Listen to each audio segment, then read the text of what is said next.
Hello, Slicey Dicers. This is Brian with another knife video for you. Today's not a review, not a comparison, anything like that. This is just an ode to the Spyderco Paramilitary 2, one of the most iconic EDC knives ever created. I was not planning on doing this, but I decided to do it for two reasons. I did a similar video about the Mannix 2, also from Spyderco, a little while ago, and you guys seemed to like that. I got a lot of nice comments about it. And I was recently loaned a fairly unique Paramilitary 2, as you can see in this lineup, one of these three. And I thought I didn't want to do a full review on it because it's not currently available. What am I going to do with it? You know, this is a good time just to talk about how awesome the Paramilitary 2 is.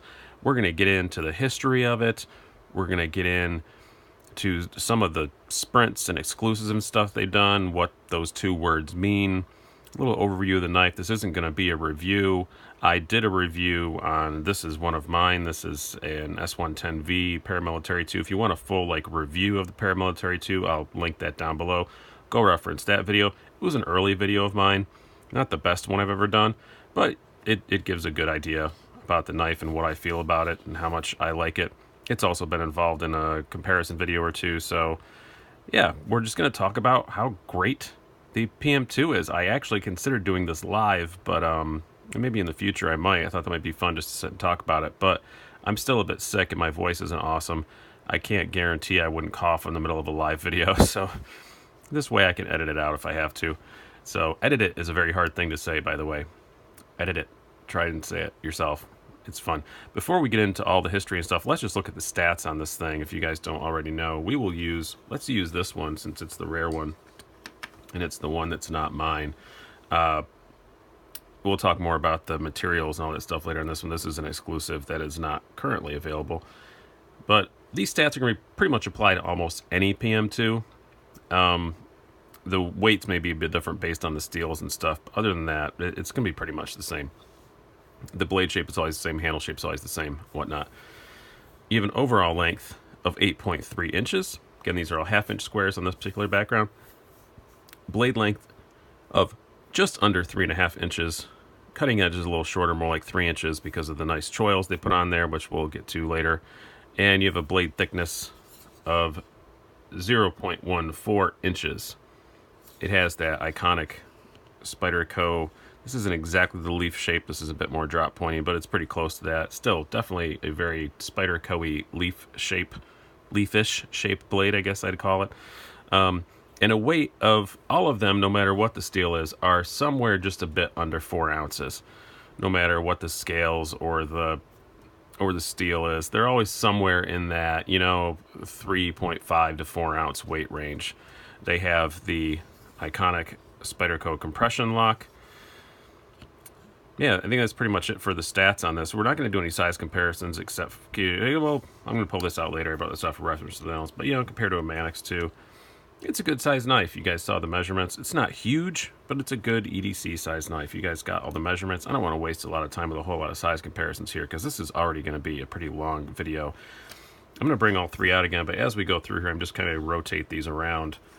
I'll bring all three out here for the little history lesson. The nice thing is I got most of this information from the little sheet that came with one of these. I like that Spyderco gives a little literature and gives you a little history lesson about the knife and stuff. I know perspective-wise, it may look like one of these is smaller than the other, but they're not. They're all exactly the same size and shape. But this, yeah, as I said, this is easily the most iconic Spyderco ever made. It is still their most popular model. They sell a ton of them. It began in 2004. They took the military, which is a much larger knife. They made the Paramilitary. It was the first knife they used with the compression lock. And if you don't know what a compression lock is, the compression lock is this cool, it's kind of, I always say, it's like a frame lock, but on top. It's a very simplistic way to describe it. It's much more than that. It is a very secure, solid, steady lock, and it's very fun to play with. The action on it is great. You can just pop it in and out. So the first Paramilitary was the first one to have that compression lock, which is kind of cool because it's become a huge thing across a whole lot of Spyderco models.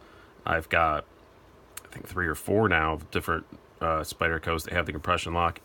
I like it. It's one of my favorite lock systems, and the original Paramilitary is the one that begat that. Now, in 2010, they came out with the PM2. The difference between the PM2 and the Paramilitary, I wish I had a Paramilitary here to show you. I don't. They're pretty rare and hard to get your hands on. If anybody's got a line on one, I'd be interested in it just for the collection. It'd be kind of cool to have. The PM2 came out in 2010 with better ergonomics and these nice sunken screws, which is also one of the kind of iconic features of the Paramilitary 2. I really like those a lot. I think that's a very, very good feature to have.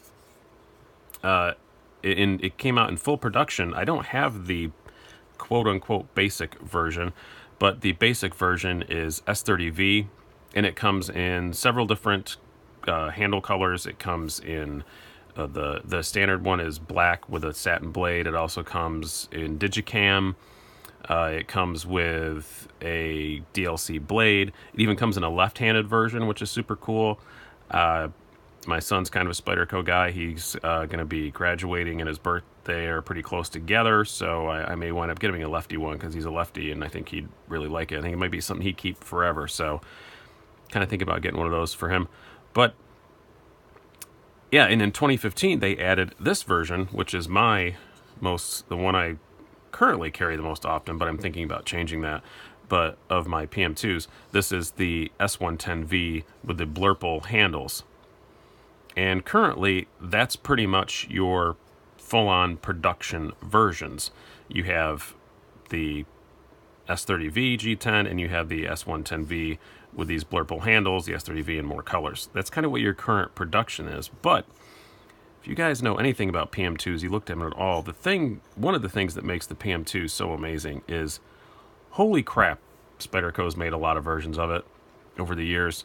They make things called exclusives, which those are exclusive to a particular retailer or distributor. Now, an exclusive, they may do it again. So if you buy an exclusive thinking it's a one-time thing, usually is, but that distributor or retailer has the right to buy them again. So basically what that means is a retailer came up with an idea, pie in the sky thing, and said, hey, I'll buy 500 of them if you make them. I don't know what the bottom limit is. They keep that kind of on the down low, but I'll buy 500. I'll buy 1,000 of them. Okay, cool. We'll make them, and they make them, and that's what these top two ones are. This is the top one here. Well, we'll save that one. That's the best one. We'll save that for last. This is the S35 VN with the brown handles. This was a distributor exclusive that came out a few years ago. They've just run out of them. And I snagged one because I saw it at a knife dealer, and he had it priced the same as any old regular PM2. It's got S35 VN. Saw the price on it, and I thought, I'm grabbing that. So I grabbed it, got a really good deal on it. Yeah, it's very cool exclusive. Just like I said, they wanted a unique handle color, and they wanted a unique blade steel, and Spyderco said, yep, I'm going to do it. Now, I've heard rumors that this is coming back, and a couple of sites have this on not on pre-order yet, but on, Notify Me. They went from out of stock to Notify Me went back in stock, and I've heard from several guys that I call and talk to that it probably is coming back, but God knows when.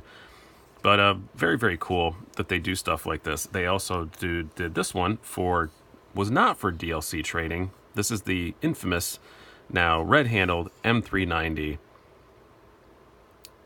PM2, which I'm not going to say it's the holy grail of PM2s, but it's really nice. And there's some other ones that are rarer, but this is one that people want a lot. I mean, when this thing was out, I want to say it was like 170, something like that.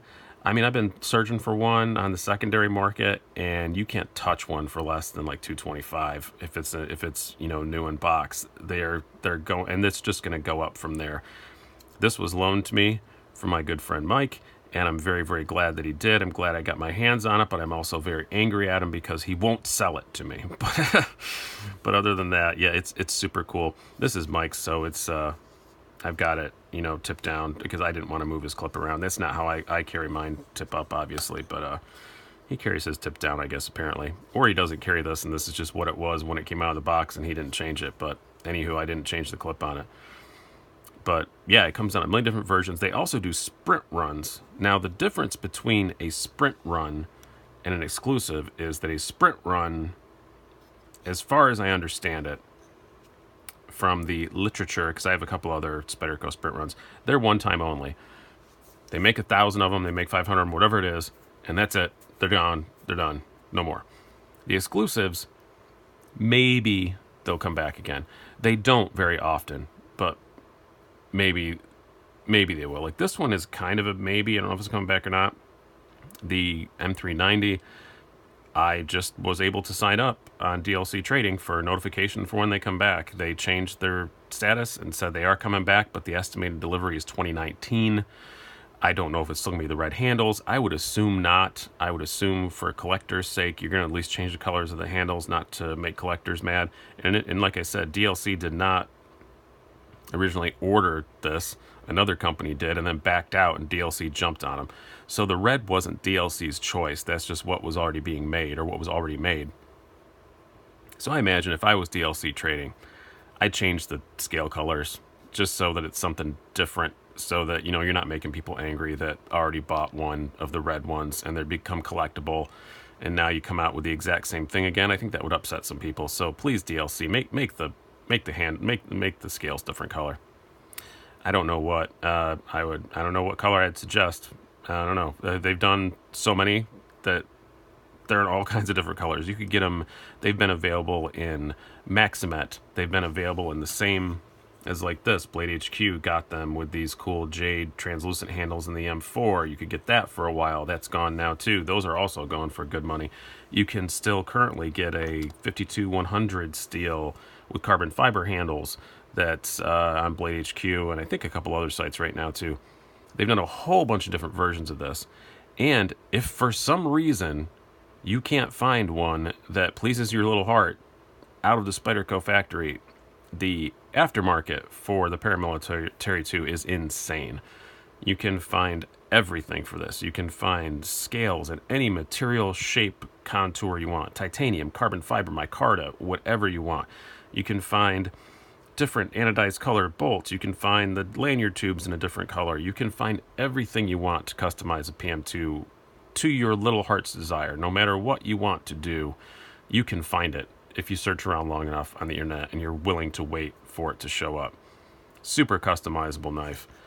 And that's just, and it's easy to see why people have spent so much time making all these different versions and all these different, you know, accessories and stuff for it, because it's just a great knife to start out with. The base is just awesome. Ergonomically, that's one of the things that people rave about the PM2. It is a really good ergonomic knife.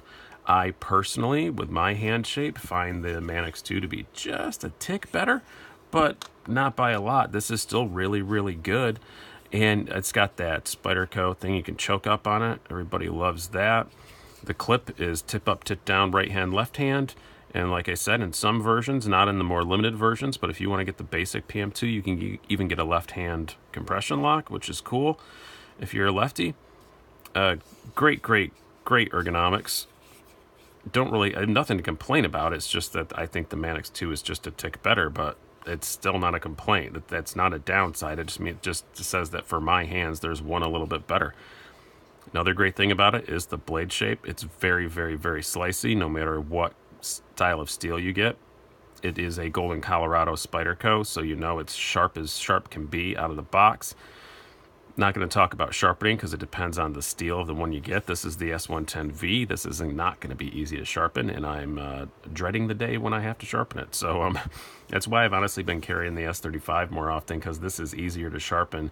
And now that I've heard rumors that it's going to come out again at some point someday, I figure I'll just use this one. So I've been using this more often than the S110V, just because I'm dreading the day I'm going to have to sharpen it. I can do it. I'm sure I can do it. It's just going to be, it's going to be, it's going to be not an afternoon. It's going to be at least like an hour to get the good edge on this, I bet, with my sharpening skills, because S110V is super, super hard. But I'm getting off track here. But excellent Excellent slicer, very good shape for all your EDC tasks. As I said, you can choke up on it, which is nice, so for a knife this size makes it pretty good for detail work because it has that fine little tip. That is another problem though with it, or the only problem with the blade I would say, is the tip is a fine little tip. You see videos all the time, people breaking, not all the time, but you see videos, you see posts occasionally, people breaking the tip off the PM2. It's not something that happens often. You just have to be aware that this is not a knife to be batoning with. It's not something like that. You don't want to be prying on stuff with it. Everyone I know who's broken a tip off a PM2 said, I was doing something stupid. I haven't heard anybody say, I was just cutting through paper and the tip fell off. It's not like that, but it's just a tip that you have to be aware. It's a fine tip. This is a precision kind of knife, and you just have to be aware of that. It's at least as far as the tip goes. Now the compression lock, I love it. Like I said, I have several Spyderco's compression locks. I love them. Works the best, definitely, on the PM2. These just fall shut, all of them. All three of these are just completely cool, fall shutty. Of course, this one's disobeying me now because I have my tripod in my way. But, yeah. They're great, super easy. They're fun to play with. Spidey flick them out all you want. Yeah. This is super nice to use. I really do like the compression lock. It is a very solid lock, as I said. And just very, very fun to play with. It's a great, great lock. I really do like it. The compression lock is legendary for a reason, is what I'm trying to say here. It's a great lock. It's very, very cool. So, in conclusion, I guess I'm going to wrap up this love fest now because I've gotten everything out of the way I really wanted to say. Yeah, the PM2 is a legend for a reason. It's a great knife. Some people say it's the best EDC knife ever, the best everyday carry knife ever made. Lots of people have said that. I'm not sure I'd go as far as to say that, but I can't argue against it. I can't make a good argument that it isn't. I've got some stuff that I personally like just a bit more, but that being said, I've said it before. I think I said in one of my EDC videos, I find one in my pocket a whole lot. And I've got a lot of knives, and a lot of knives that in my brain I like better. But when I go to grab something to carry that day, I quite often wind up with one of these two in my pocket because they're just awesome. And I know that no matter what situation I run into, I'm going to be able to handle it. It's a good EDC knife. It's a good emergency tactical blade. It's good for hiking. It's good for all kinds of stuff. It's just a great, great, great knife. And Spyderco knocked it out of the park with it. I don't want to see a PM3. I think this one is fine. They have the Para 3 now, you know, the smaller one. Oh, I have that here, actually. I realized I had it sitting right here. Para 3, another knife that has been finding its way in my pocket a lot. Even though I had some issues with it initially, I'm getting kind of used to it. This is just basically a scaled down PM2. But they call it the Para 3, not the Paramilitary 3, which kind of worries me. I hope they're not coming out with a PM3. I'm not ready for that yet. I still like the PM2. I know it's been around for a while, but it's great. I don't see any reason to make any big changes to it. It's a classic. Will always be a classic. Will always be well remembered and super collectible. There's so many different versions, so many different sprint runs. There are people who collect nothing, but they just have PM2s, and they've got like 20 of them. And good on you. I totally get why that would happen. Awesome knife. So thank you, Spyderco, for making the PM2. Your price increases have hurt a lot of knives. It did not hurt the PM2 that much. The PM2s didn't go up a ridiculous amount. So they're still, you're looking at the base one, $136. I think this one now, you're looking at about $160 for the S110V. So, no, they're not cheap, but they're not crazy. Once you get into some of the sprint runs and stuff, oh yeah, you can get the old crew wear ones were pretty expensive. The 52100 CF is pretty pricey, but if you're just getting a more basic production PM2, the price isn't insane. Great knife. Really like it. I hope you guys have enjoyed this video as much as I've enjoyed making it. I like just saying nice things and not picking on stuff. So hope you guys had a good time. Talk to you later.